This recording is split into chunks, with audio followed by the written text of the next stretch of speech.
the Palestinian ambassador, Dr. Husam Zomlot.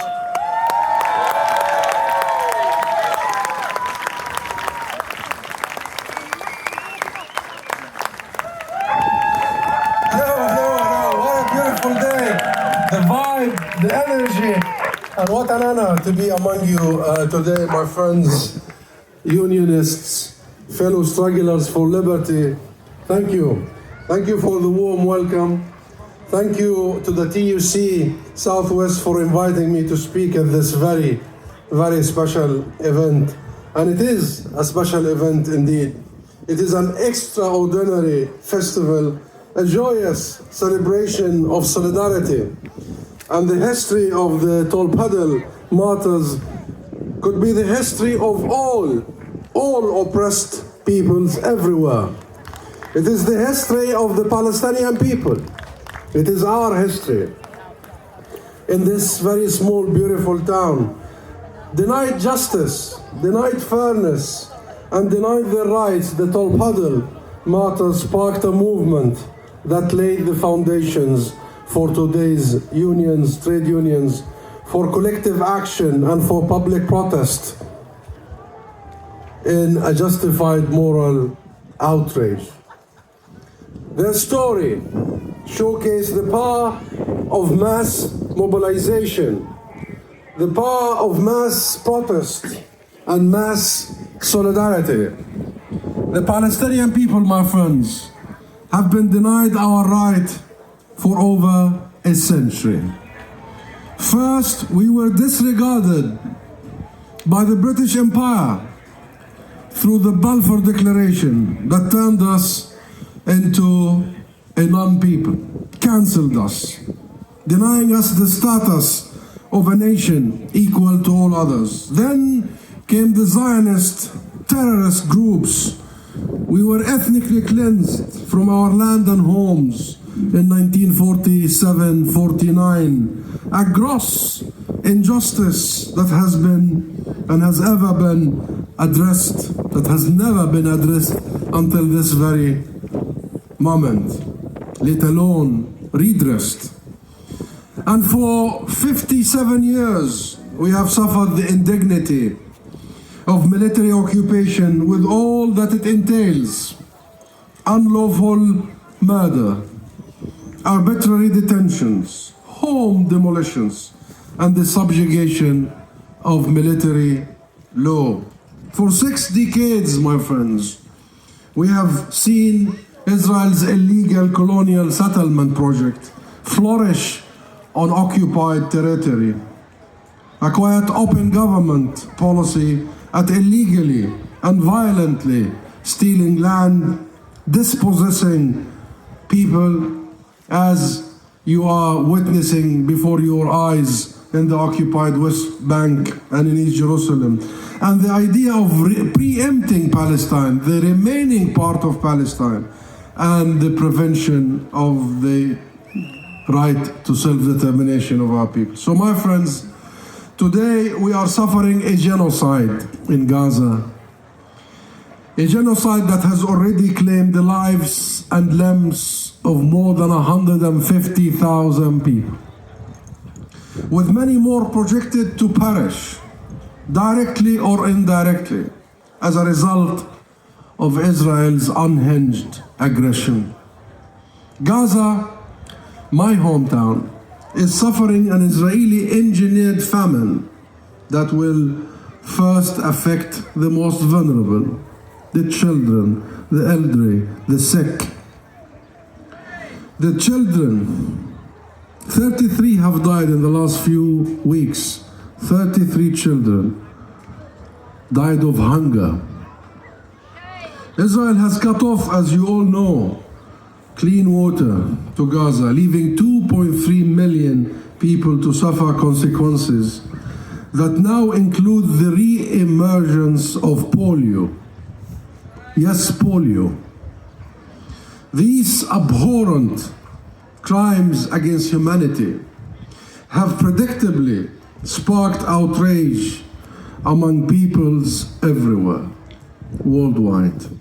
Millions upon millions have taken to the streets all over the world in protest of this sheer evil. Hundreds of thousands have taken to the streets every single week across the UK over the past 9 months, non-stop, in protest and in horror. It is clear that the vast majority of the world is appalled, as we all should be, by a genocide unfolding before our own eyes in real time. That outrage, my friends, your outrage, is our humanity. Hold on to it. Hold on to your outrage, to your anger, to your resentment, to your rejection of such atrocities. It fuels what is now a global solidarity movement for justice for Palestine. And you and the trade unions of this country and the labor movement of this country has been at the heart of this growing global movement. You have turned the UK, you have made London the epicenter of international solidarity, and for that we bow and we thank you for what you have been doing and what you continue to be doing, my friends. And that solidarity and that outrage is working. It is working. It is working.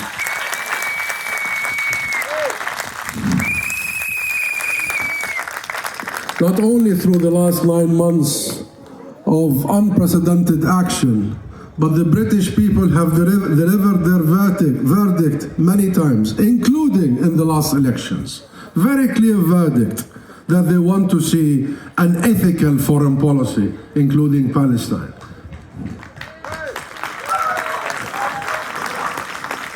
And in the last few months, 9 countries have recognized the state of Palestine. That includes Armenia, Bahamas, Barbados, Ireland, Jamaica.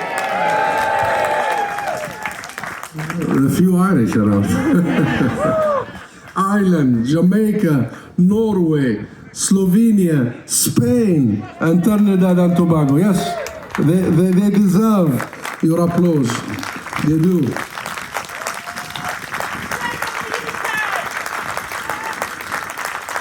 Now bringing the number of countries recognizing the state of Palestine to 149 countries. Very few countries are left behind, unfortunately, including yours. The UK is not yet there, but the new government, the new Labour government, has announced that it will recognize the state of Palestine.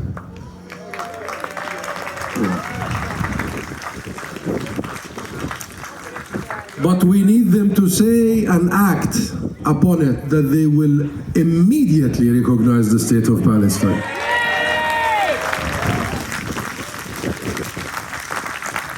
There is nothing to wait for. This is an inalienable right. This is no gift. This is no favor. This has been long overdue. And if any time is suitable, it is now. Now. Now.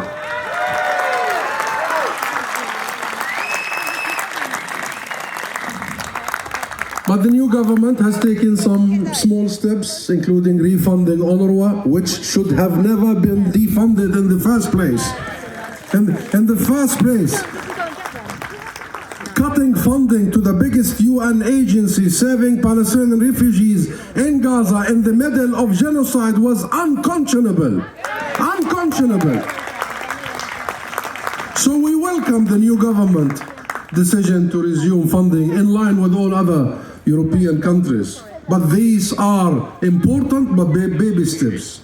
They are necessary steps. And they are taken in large because of you.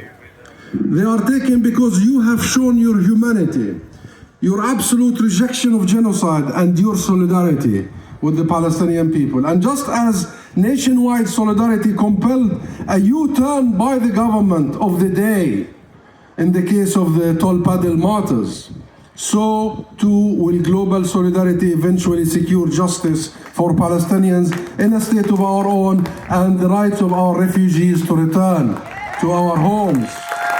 Our homes. Yes, my friends. And, you know, I always got fascinated by the story of this beautiful part of your country and the story of the story of this beautiful town, the Tolpuddle Martyrs. And I found a quote by George Lovelace. And he say, "We raise the watchword liberty. We will be free. We will be free. And together, my friends, with you, we will continue, the Palestinian people will continue our struggle until free.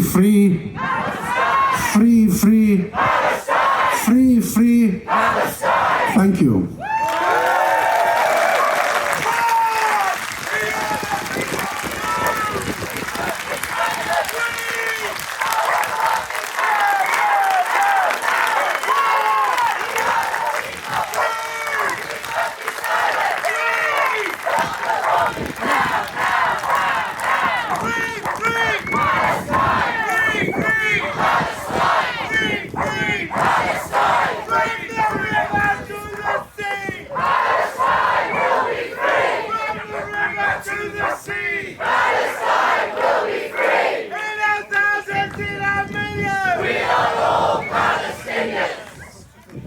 Yes!